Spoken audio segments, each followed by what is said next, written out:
only show that brings you happenings from the diplomatic community in Ghana, Africa, and the rest of the world. My name is Harriet Nade, and today we are going to be focusing on Namibia and Ghana when it comes to trade between these two. I have the right people who will be helping me to go into details. I'm so happy to have the women who are driving Namibia's economic diplomacy right here, from the private and the public sectors. It's so inspiring, and I want to share this with you. With me, I have Charity Muya, and Charity is the Chief Executive Officer of Namibia Chamber of Commerce and Industry.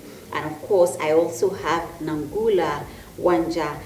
She is the CEO and chairperson of Namibia's Investment, Promotion and Development. Did I get that right? You got it right, thank you. It's good to have you on Diplomatic Affairs. Thank you so much for honoring our invitation.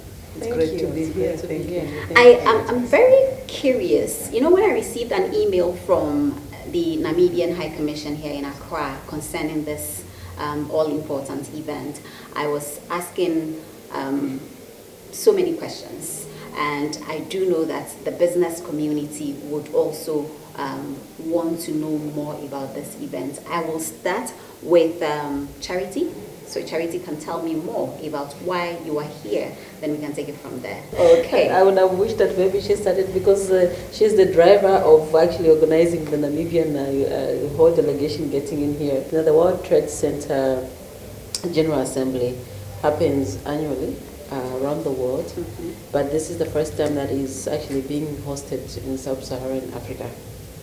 And so, of course, Ghana being the host of the CFTA, which is the Africa Continental Free Trade Area Secretariat, I think they needed to push to ensure that quite a number of African countries are also represented in this gathering that brings together the private sector from various sectors of different economies within the continent, to really drive the agenda of Africa, and also to be able to promote their own projects from their respective economies, so that the dream of an integrated Africa is actually realized. So it was really more of an interactive session where we had great representation from various countries, but Namibia actually topping the list, because we took the show. I believe you saw that. We took the show. Our investment board really prepared thoroughly, ensuring that we had a very significant actually booth there that, you know, was showcasing quite a number of Namibian products that we could produce, but also to engage on what investment opportunities Namibia has to offer, not only within the region but also around the continent. I think my sister Ms. Wanja will actually highlight more on that. But basically it was really a gathering that brought together all private sectors.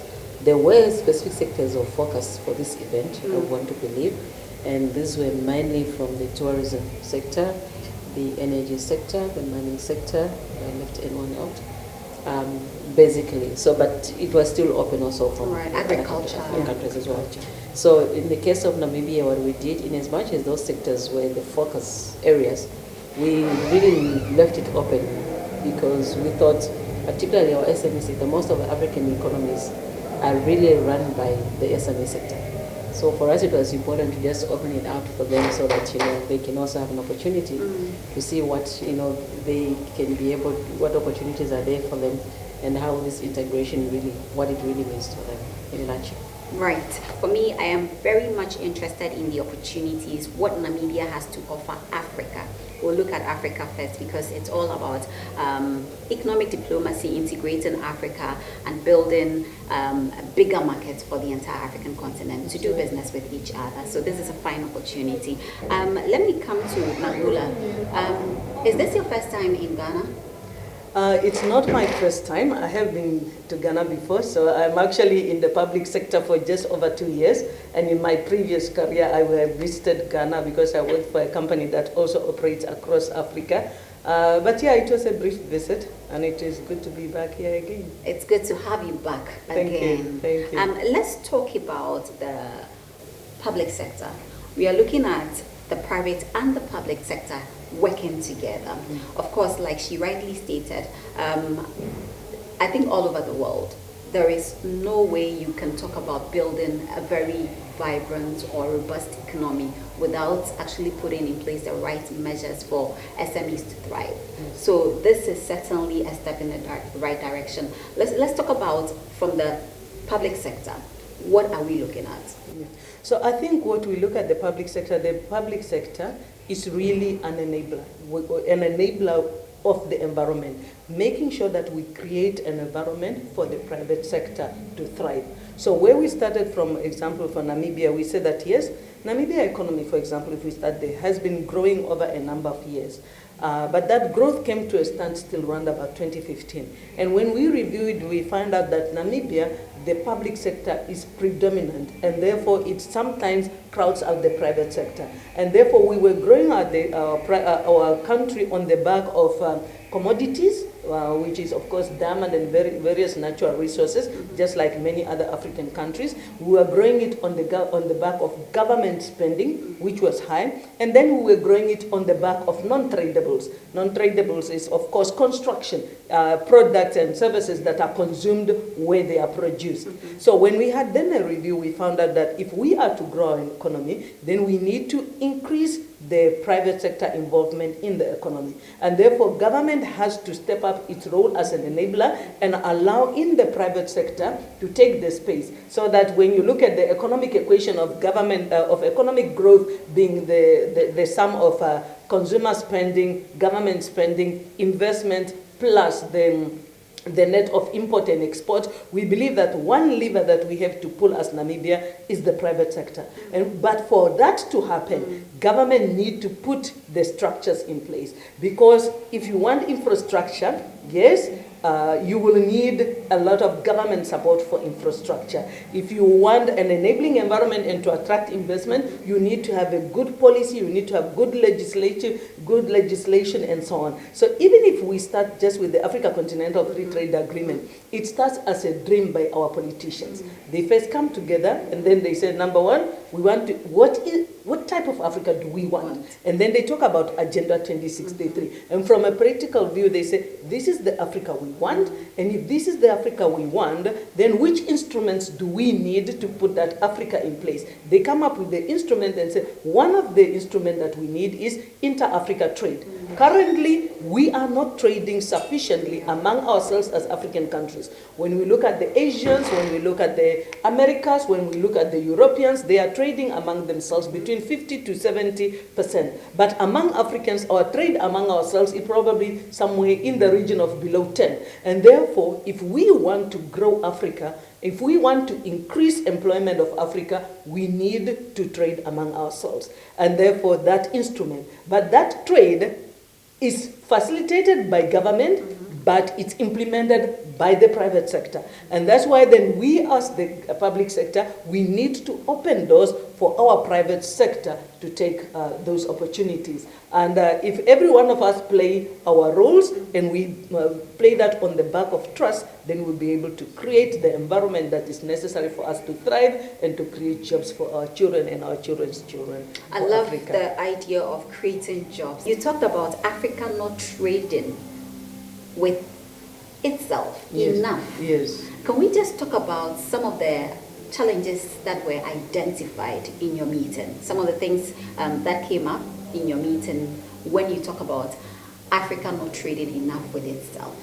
Yeah, so I think, of course, this is something that has been discussed many times in Africa, and it is the roots that we have currently. Most of our roots goes to the former colonies that we have got relationship with. If you are Francophone Africa, your roots is to France. If you are Anglophone, your roots is either to Americas and so forth. And what we need to do is, how do we find the roots amidst ourselves as Africans? How do we make sure that we have got connectivity? And connectivity in terms of whether it is road connectivity, whether it is rail connectivity, whether it is sea connectivity, or whether it is air connectivity. We need to start there. And then, of course, it's about access. In terms of access, the movement of not only goods, but the movement of people. To which extent do our visas grant access to other fellow Africans to come and visit our respective countries so that they can buy what they need to trade in other countries? So if you look for the economies like Namibia, we are a country of about 2.6, 2.7, 2.8. It depends on who you ask. Right. That is more or less, more or less where I we read are. 2.8. Yes, okay, good. So you are in the 2.8 Right. category. So that is who we are. And therefore, then the conversation is, for us, many times, even if we are attracting investment, Namibia does not have a sufficient market. But we have got a lot of assets, whether it is the beauty of the country, whether it's natural resources, whatever it is, we have got a lot. And therefore, if we are to attract investment, we have got access to Africa, we can give to Africa a lot, but of course there's a lot that we can benefit from Africa. So how do we make sure that we develop Namibia and Namibia resources for the benefit of Africa, and how do we make sure that Namibia also benefits from the resources of Africa? And yes, it starts with the instrument, but then going into the details of the infrastructure. Energy is one of the challenges. They say energy, we need to bring an end to energy poverty in Africa. So right now, the world is talking about energy transition. So, but then African leaders, so like recently, we found oil and gas in Namibia.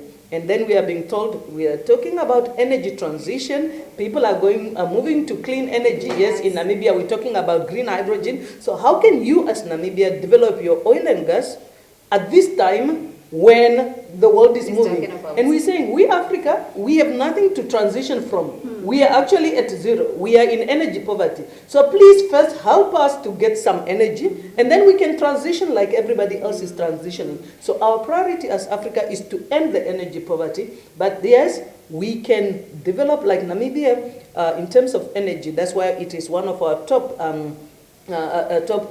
sectors. Yes, it's our top sectors, because to Africa what we can contribute. Namibia is the second largest producer of uranium in the world. Namibia has got unparalleled, in terms of competition, if we want to produce green hydrogen, we are competing probably only, they say Namibia, Chile, Australia and Oman probably for the top spot. Morocco comes very near. And therefore Namibia, because we have got huge tracts of land which are in the desert, next to the ocean, where the wind blows and where there is 360 days of sunshine. So you can produce green hydrogen at very, very reasonable cost. And therefore we have got good natural resources. Now we have got oil and gas.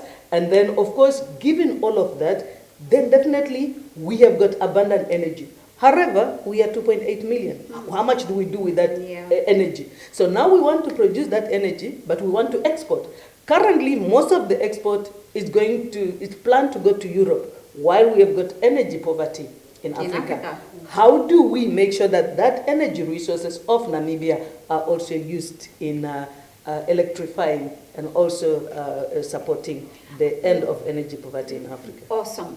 I was going to pose this question to you, but I changed my mind because you're coming from the public sector. I would rather pose this question to Charity. Charity, is there the political will for the Africa we want? I think the fact that the conversation started at the EU to really get the agenda for Africa, obviously the political will is there. Probably in terms of the pace at which every country is actually, moving, because every economy has its own challenges. And I think in Africa, so far compared to many years back, when you talk about civil strife, civil unrest, we're getting there. And I think the discussion around the political will there, we've been pushing from the private sector. At local level in Namibia, I think, to give an example, when it comes to Namibia, the conversation is there. We do not even have a problem to knock at any political door where we would actually want to engage. But I think for the private sector, it's very important also to have a very strong united voice when you are engaging with the politicians, so that they understand that you're all coming from, the same, interest. Yeah. It's the commitment that you want to make and the willingness to work with whoever is actually, government of the day there. What's important is that you're going to address poverty, you're going to address the issues of the unemployment and skills gap. And obviously, I think many economies have also seen that. I was just talking to you informally here. I said, The first time that I came to Ghana was in 2000, and I came 10 years later, and then 4 years again later. This is my fourth time. So the Ghana I saw in 2000 and the Ghana that I see now, I've seen it, it's tangible, where there's political will, definitely things can happen. Yeah. In Namibia, I think we are very leading country when it comes to democracy. When it comes time for election, your time has come. There is a succession plan that is actually in place there that gives that definitely you don't have to stay in power forever. But the conversation, like I say, the political will is there. Even with the projects that we're actually discovering, we have just discovered now, when it comes to the green hydrogen project, actually it's government that has actually been at the forefront to bring in the private sector. And where we have actually gone wherever, Angola, my sister in Angola, the office of the president, from the highest office, it has been not just a government song, but where we say as government, we were creating the environment to be conducive, but advocating that, but we are saying the private sector come in. And this is the project that we're actually pushing together. So yes, it is there. And like I say, you get a coalition of the willing, that they take the lead, and when they set the example that things are moving, others will actually come and follow. So. All right, I'm happy to hear this. Let's talk about the event, the main event. What brought you to Accra? This is the first time the World Trade Centers, is it the association? Yes. General Assembly is meeting, converging in Accra, but it's the second in Africa, is that right? This is somehow strategic for us as Ghanaians. It gives us the room, the opportunity, the platform to also market and show what we have when it comes to selling Ghana, trading with each other. And Namibia, this is a fine opportunity. Then again, on the back of this event, you get to explore avenues, opportunities with Accra, which is Ghana. What are we trading in when it comes to relations between the two? What are we trading in? I am very much curious. Let's talk about what you are selling to Ghana. Okay, all right, I'll tell you that. All right, first, I think if we start from the background, we had all these regional blocks that we have found that often it was duplicating. This economy also is part of the regional block of this and this. And obviously it became a bit of a challenge. But then, of course, with the integration now, Africa, we said, okay, Namibia, what is really our niche that we can actually be able to sell to various markets?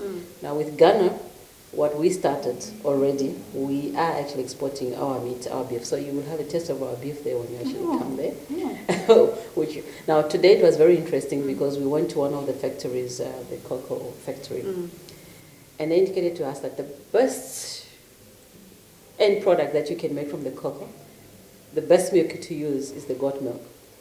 So for us, it's an opportunity to make sure that, we have a lot of breeders that actually can grow goat milk.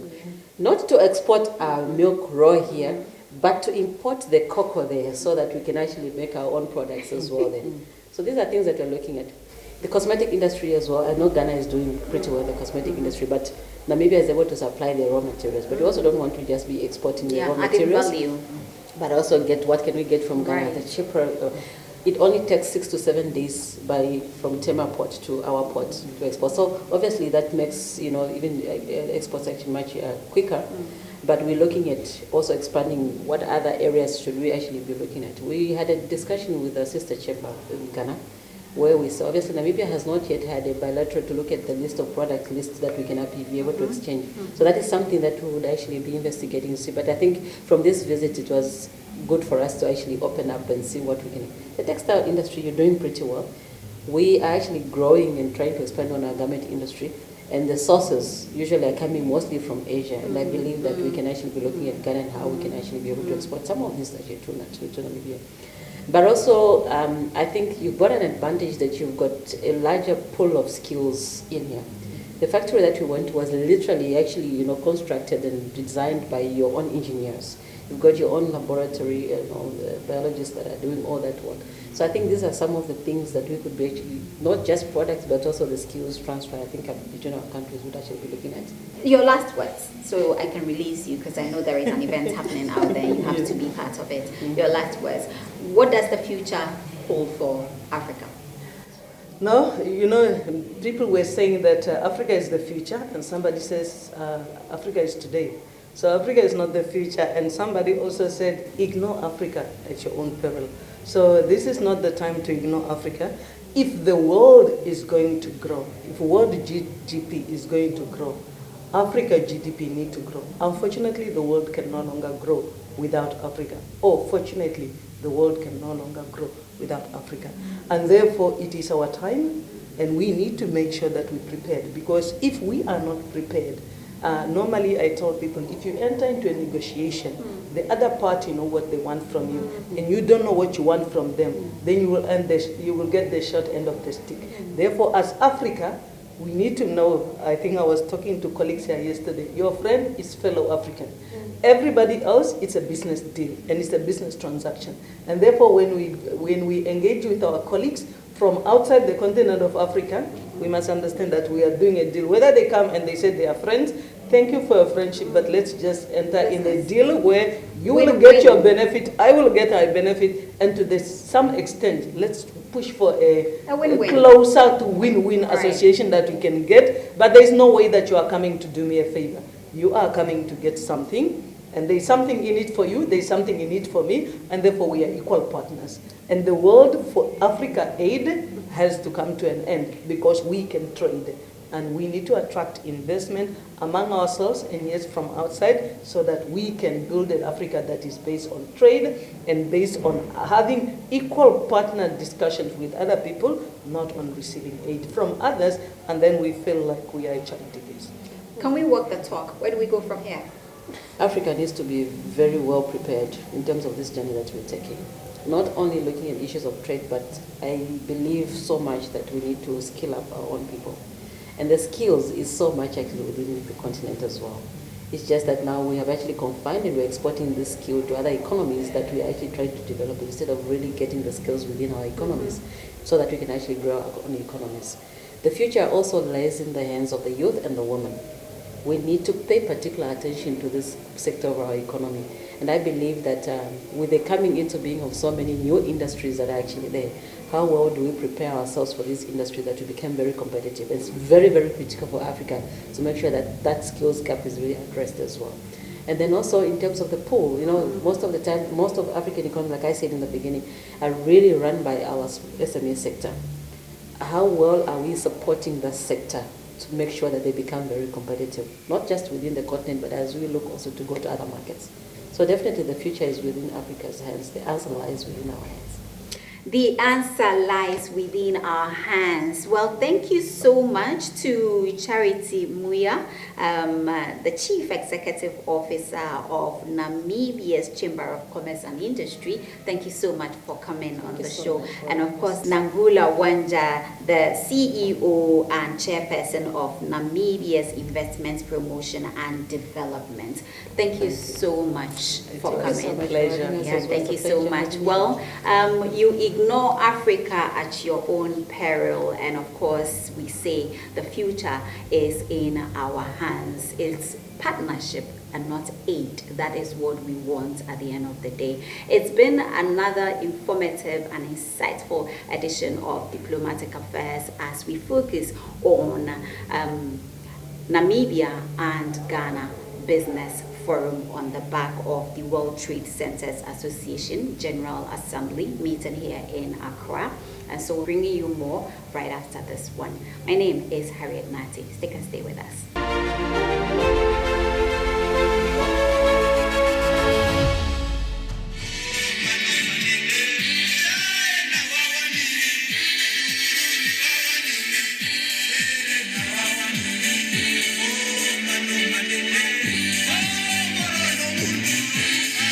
As we mark the end of the beautiful, meaningful, and memorable week, during this week-long 53rd General Assembly of the World Trade Center Association, as Namibia, we focused on the key sectors as they were already alluded to by the Master of Ceremony: agriculture, fisheries, mining, tourism, energy, logistics, infrastructure, and real estate. But tonight, allow me, ladies and gentlemen, to focus on one single, and that's a specific one, and that is tourism. This sector is very close to us as Namibians. I know you are exhausted, and understandably so, but we want to share one secret with you. Our presence here is to invite you on your next trip to Africa to visit Namibia. Namibia is the best tourism destination on the African map, and indeed is the best country in the world. I am proud to say that. Namibia is a land of contrast beauty, as we alluded to. You listened to us attentively when we sang our national anthem with pride. Our beauty leaves visitors breathless. Its endless horizons allow for your views to manifest in terms of how we grow as a country with its rich in culture. And again, we have abundant wildlife, which is a dream to behold. Ours is a land of rich culture, a nation that is proud of its background. Ours is a nation that takes pride in its people. We have interest in our rich heritage and culture. We have the rivers that close us in, and we have the desert that desolate. Come and discover the wonders of the land of Namibia.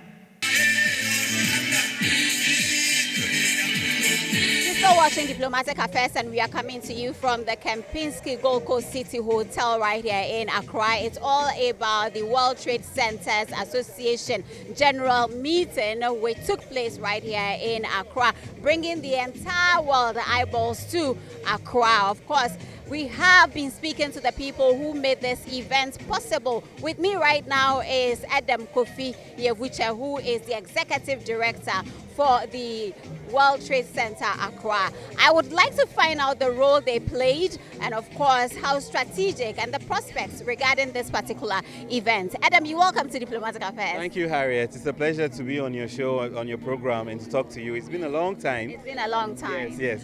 So World Trade Center Accra, first of all, won the bid to host the General Assembly, and this is significant because it's the first time the General Assembly was held in sub-Saharan Africa. World Trade Center Accra joined the World Trade Centers Association family in 2008, about 15 years ago. And over the years, we've been working to position Ghana and Africa as a preferred destination for trade and investment in concert with several partners. And so the height of everything we've been doing over the years is the hosting of the General Assembly. We were actually supposed to host the General Assembly in 2021. But due to COVID, it didn't happen. There are 330 World Trade Centers around the world in more than 100 countries. So the process of hosting the GA is tedious. It's competitive. Everybody wants to host it. So I'm not sure a GA will come to Africa again in my lifetime because, next year it's going to Bangalore and it'll go somewhere else and so on and so forth. The 330 World Trade Centers will be wanting to host it, and then maybe we made a great impression, so it will come back to Africa soon. But it's very significant for Africa to be represented around this table of all the other continents. And what we did with this General Assembly was that we weren't selfish with it. We did not want it to be an Accra or a Ghana event, so we wanted to share this platform with the rest of the continent. And so we chose a theme that reflected that vision. So the theme was towards African economic integration and enhanced global presence. And you see that tonight, we're hosting a reception for Namibia. So many people came to Accra and then they discovered Namibia. And there were other African countries that participated in this General Assembly. So you know what, I was going to ask why Namibia is in focus tonight. Well, because the Namibians, first of all, I have to give it up to them. They recognize this opportunity very quickly. I think that Namibia comes across to me as a very serious country because immediately we extended an invitation to Namibia to participate in the General Assembly. They sent an interministerial committee to Accra to have a meeting with us to discuss how to maximize the benefits of Namibia. And they don't do this only here. I see that Namibia is projecting Africa all over the world. They are one of the countries that stand up to be counted for the continent. And Namibia is interesting because they have a lot of prospects. They are a small country in terms of the population, but in terms of the might, they are very powerful. And so we wanted to, and we've had a partnership with them for a long time. The High Commissioner of Namibia is a very close friend of World Trade Center Accra and to Togbe Afede the 14th. So we wanted to use this event this evening to specially project our relationship with Namibia and the prospects of Namibia. It's all about the World Trade Centers Association, the General Assembly meeting, which is happening right here at the Kempinski Hotel. So with me is the chairman of the World Trade Centers Association, John Drew. Welcome. Thank you very much for having us. How are you? I am fine. I've had a wonderful number of days, 4 or 5, 6 days here, and I must say it's been a great experience. And for our meeting and for our association, we could not have come to a warmer, nicer place where the people, quite frankly, were so welcoming and the business opportunities for our members are so good. So I judge the success of our meetings on the number of people who participate. I also judge the success of our meetings, the number of businesses that connect with local business. And local business to us is sub-Saharan African business. So we're looking at businesses from Ghana down to Namibia, and we're talking to those businesses about how businesses we're bringing from the States or from Europe or from China and Asia in Latin America can link up and find business opportunities to share with them. So for you, this has been very successful. It's been very, very successful. First of all, I think we had a large number of businesses who want to come. We had a number of businesses in addition who could not come but joined us by Zoom. So they participated remotely. Also here, we found a great deal of business interest from African business that wanted to talk to our businesses. The next step for us is honestly to follow up, because this is an introductory. So the introduction has to be followed up by some detailed work, which we're going to do with the World Trade Center Accra from the World Trade Center Association, to make sure the people who came here have every opportunity to succeed in finding business contacts. And vice versa, the people who are here get to know our members, and hopefully that gives them an opportunity to grow their business here or export or to partner with someone. So the idea here is to create business prosperity, and out of that, hopefully, stronger community. And finally, the other point for us is we'd like to have more World Trade Centers developed in Africa to represent cities and represent areas. So we're hoping this showcase, which I think this is really what it is a showcase for us, creates more interest and people come forward and say, we want to know more about the World Trade Centers Association. We want to participate more with you. That would be wonderful for us as too, if both of those things happen. How many participants? We had 360 participants. We had 105 of our World Trade Centers. We have 300 here. And then we had another 50 who joined us by Zoom. So we had great participation. In addition to that, what we'll do is take copy, basically video of what we did here, and we'll share that with the members who could not come for one reason or another. So it will continue on. And then we're going to follow up with some regional meetings in Latin America, in New York in November, and in we're going to Cyprus in I think it's September, and we're going to share what we did here with those regional meetings. So again, we can encourage more interest. So it's the beginning of a journey that we want to proceed with, where we start here, and maybe it's good. It never finishes. It just continues to grow. But the idea is to, in fact, expand upon it. Next year, we're going to India, and when we get to India, we're going to bring this forward with us into India as well, to Bengaluru. And what we're going to do there is, in fact, participate with that World Trade Center, looking at Indian possibilities, but we won't neglect what we've learned here in the companies we identified here. And hopefully some of the companies that were here come with us now onto India to find opportunities for themselves. How strategic is it? Well, it's extreme.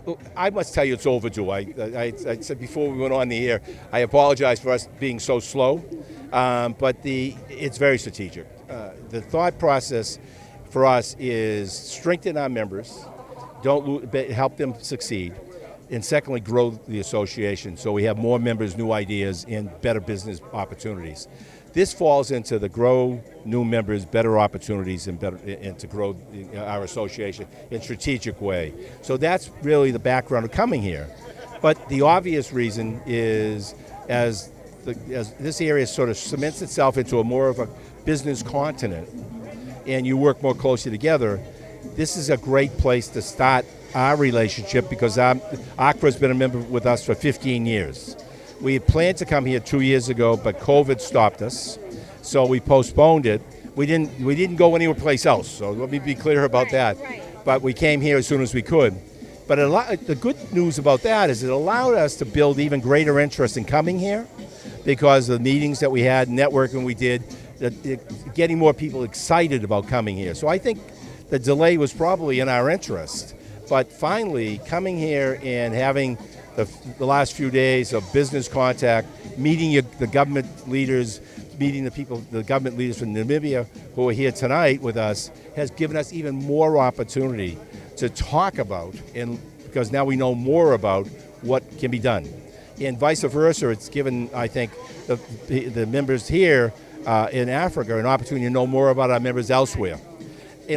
I think that's what it's all about. I think the personal connection is critical. I also must tell you, it's all about trust and confidence. So if we can introduce people to one another and to have them talk about their business, and also add a social element to it so they have time to meet each other personally, I think that's going to create much more business interest. So I think it's going to be very, very successful.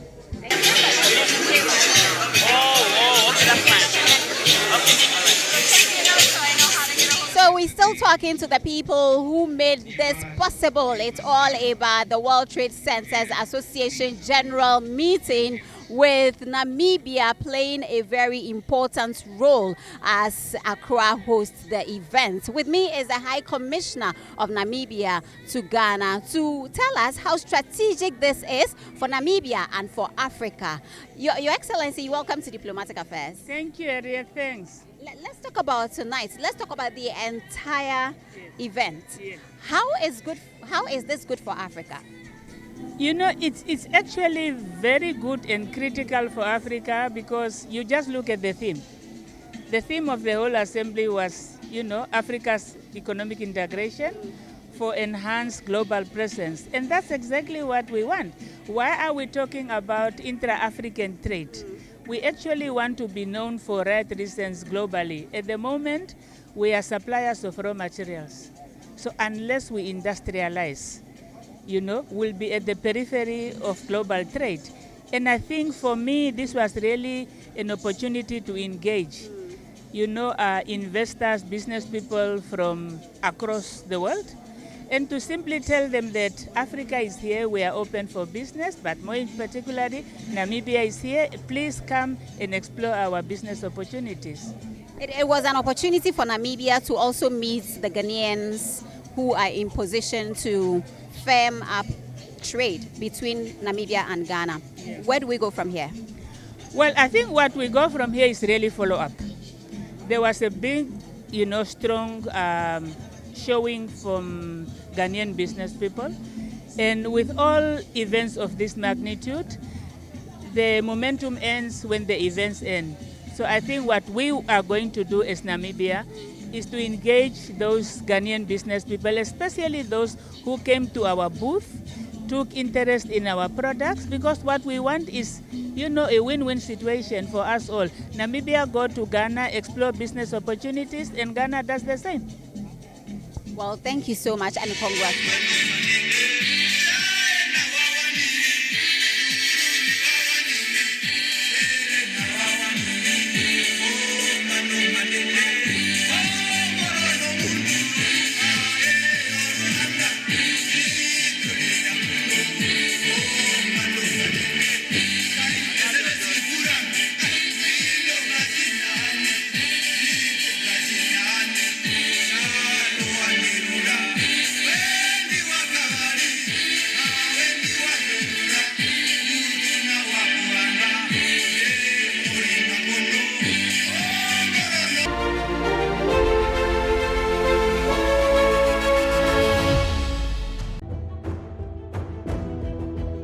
In previous seasons, you saw this. You are not allowed to hawk or preach in commercial vehicles. The perception in Ghana is abortion is illegal, and we don't follow up with the exceptions. The existence of the customary marriage is no prerequisite for the ordinance ordinance marriage. Yes. And now, are you ready for this? Some people express the fact that they don't go on leave with pride. Accumulated leave, like they term it, is illegal. Because in Ghana we don't have enough lawyers, and the accused can apply for bail where he has no lawyer. Knowing full well that you have an STI and you do not reveal that to the person and you have this sexual contact with the person, it is also part of domestic violence. Join the Law Express panel for relevant, informative, and educative topics. It is clear that if the court grants bail, it is the registrar of the court that has the power to deal with execution of the bail. All matrimonial properties that are sold without the consent of the other party are actually null and void.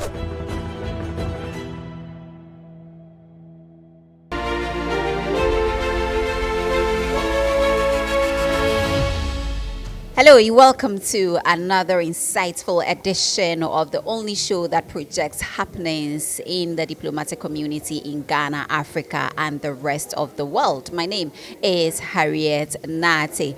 On this episode of Diplomatic Affairs, we are focusing on South Africa-Ghana relations. My guest is no stranger when it comes to our platform, when it comes to diplomacy and international relations. Everything you need to know about Ghana-South Africa relations, she's the best person. She is always available. Her doors are always open to talk to us and inform us of the latest when it comes to relations between these two countries. And so today we find ourselves in her residence, and we are going to be talking about Africa Indaba 2023, which we are so privileged to be participating and bring you all that is happening when it comes to tourism around South Africa. Of course, we cannot talk about global tourism, world tourism, without mentioning South Africa. My guest is the High Commissioner of South Africa to Ghana, Her Excellency Jeanet Grace Mason.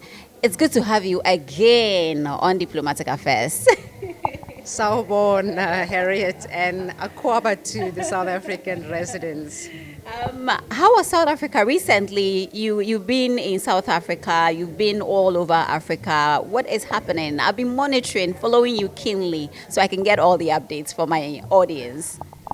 It means I'm working, Harriet. I traveled to South Africa the past 2 weeks for the Presidential Investment Summit, as well as the African Continental Free Trade Area Business Forum in Cape Town. How did it go? Successful. The business forum was well attended by all African countries. All 54 countries were represented. And of course, the Presidential Investment Summit was a huge success. The Business Trade Summit, as we've been saying, really is a catalyst for development. And this is where we begin to realize the trade between our respective countries, that we then create one single market for Africans. So part of the business forum was really putting it into perspective, getting B2B relations and meetings done. It was absolute success, Harriet. I would want us to talk about tonight. Why are we here tonight? First of all, I would say, as we say in Zulu, Siyabonga. Thank you for always honoring the invitations. Even if I send them a short notice, you always seem to arrive. But yes, this evening I'm hosting a cocktail. It is a pre-Indaba cocktail. It is the Africa Travel Indaba, which is going to be hosted in Durban from the 8th to the 12th. And the reason why I'm having it is I have an overwhelming support and delegation from Ghana, represented by the president of Toga, who is here this evening with us. So we have 60 tour operators from Ghana, the hugest on the continent, that is going to attend the travel Indaba in Durban, and will be led by the Minister of Tourism, who will head the delegation to South Africa. So they travel tomorrow, hence I thought it to have a pre-Indaba cocktail where we get to interact with them as well, and also to wish them well as they go and visit South Africa, and also then tour South Africa as well. The best practices, I always go for best practices when it comes to African diplomacy. I am excited about this initiative. I understand this has been ongoing for some time now, and for us, we are highly, highly, highly honored to be part of it. And I love the fact that we have a Ghanaian delegation also participating. It means that we can exchange ideas, we can learn from each other. Harriet, South African Ghana is already collaborating on a broad spectrum, from trade to tourism, and tourism is your low-hanging fruits, and these are where you have people-to-people movement of people, and as you get South Africans to come and visit Ghana, we then also have an opportunity of sharing our culture. Our culture is so diverse but inextricably linked. So you have a lot of exchange between South Africa and Ghana. South Africans are now coming to Ghana to come and attend all these festivals that we have in Ghana as well. So the opportunities are there. And part of what I also invited you to the residents is actually a breaking story for me. I've been following you.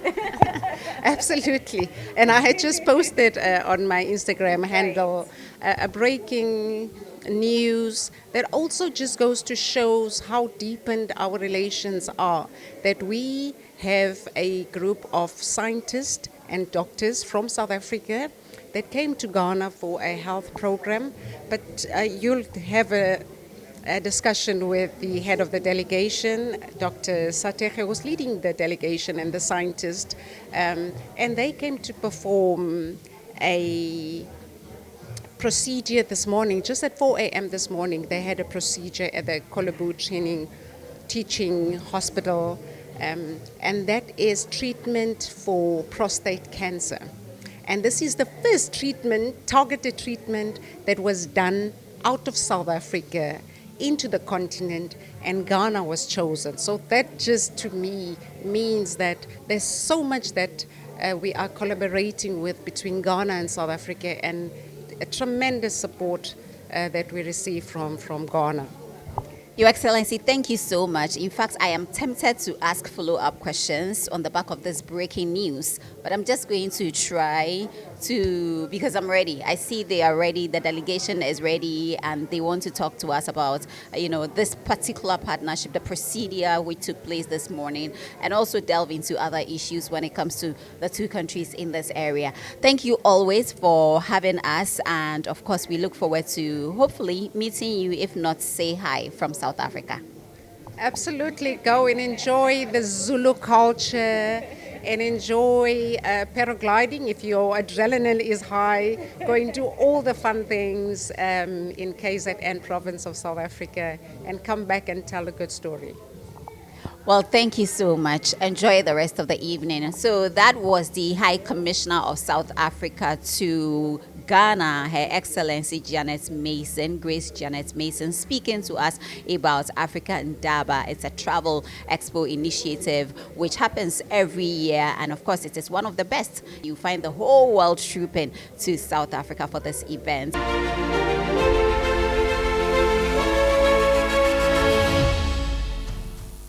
I always feel good to be in this building, and the reason is that I feel at home whenever I come around.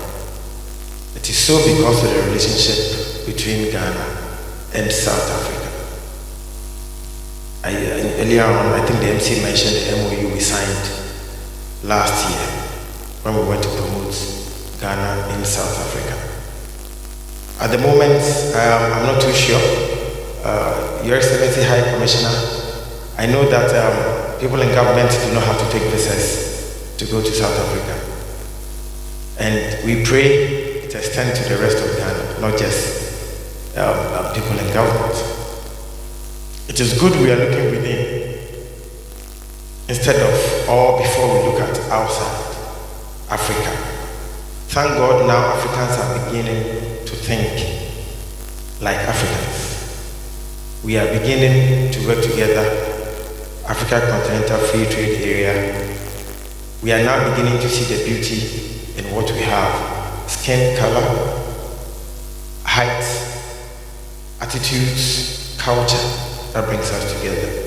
And so Indaba is one of the things we should all take advantage of. I never feel like a foreigner when I go to South Africa because it is difficult to tell. Maybe yes, sometimes you can tell from some unique features of the South African or the Ghanaian. But the moment they know you are from West Africa, it connects. And one of the things that connects us is music. Music, we all know, especially when we all speak English, Ghana, Nigeria, and South Africa. And so there are plans to collaborate between or among the three countries to do one great venture, which will come to stay, that will always bring us together. I remember when I came, the last time I came here was the launch for Global Citizen Festival. Again, it was Your Excellency High Commissioner who launched it here before most of us heard Global Citizen coming to Ghana. She supported the government of Ghana big time. We saw a successful show. And so, to cut my long story short, let's all take tourism seriously, especially when it is within Africa. So Indaba, the government of Ghana, I stand in the name of the President of the Republic of Ghana, who will support you. We are available anytime. Let us know what we need to do to make this a success. I would always say, in Ghana, I've seen a lot of ambassadors. If not at all, I have come across over 200 to 500 ambassadors. And I have never seen any of them in their time in Ghana hosting a farewell cocktail for a group going to their country. And not ordinary group, but tour operators, travel agents, tourism personnel. 60 of them. This is the first in the history of Ghana. Yeah. I think she deserves it. We need to have ambassadors that are not only here for the diplomatic mission, but also build the private sector in their countries. And for this few years, Ambassador has been in Ghana. It looks like everybody in Ghana knows her. She will not sit. She's everywhere. She's blowing the horn of South Africa, trying to build the relationship between Ghana and South Africa. Today, if we have all of us here, it is because of her passion to build the two countries.